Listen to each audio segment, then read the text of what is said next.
የኛን ሰፈር ሰው ዛሬ አይደል እንደሚንገዳገድ ያወቁት ይመጣልሃል ቤት ቁጭ ብለህ ከሰፊው ህዝብ አመለጥኩ ብለህ ቁጭ ስትል በቴሌቪዥን ሌላ መንገዳገድ ይመጣል ባልና ሚስት በቴሌቪዥን እየተጠየቁልህ ነው ባል በቅድሚያ ይገባና ሚስት ለአንተ ምን አይነት ሙዚቃ ነው የምትመርጥልህ ሲባል እሷ መንፈሳዊ ነች ሚስት በተራ ትገባና ለባል ምን አይነት ሙዚቃ ነው የምትመርጭለት ሲባል ያስቴር አወቀን ምን ነው ግራ ወጣ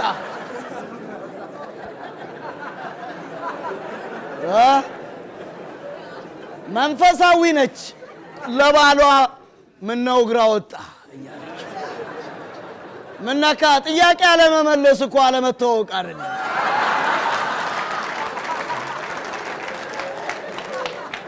እቺ አርፍተ ነገር መንግስትን አይመስልም እኔም ምለው አንዳንድ አካላትና መንግስት መች ነው የሚተዋወቁት እንዲሁ በቅጽል ስም እየተጠራሩ ነው የሚሄዱት እንዲሁ እንዲያንገዳገዱ ሊቀጥሉ ነው ከነዚህ ቤተሰቦች የሚፈጠሩትን ልጆች ላሳይ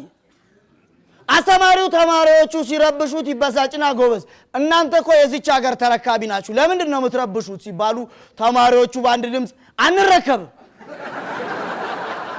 አስተማሪው ይደረግጥና እንደ ጎበዝ ለምንድን ነው ማትረከቡት ሲባል ኦዲት ሳትደረግ አንረከብ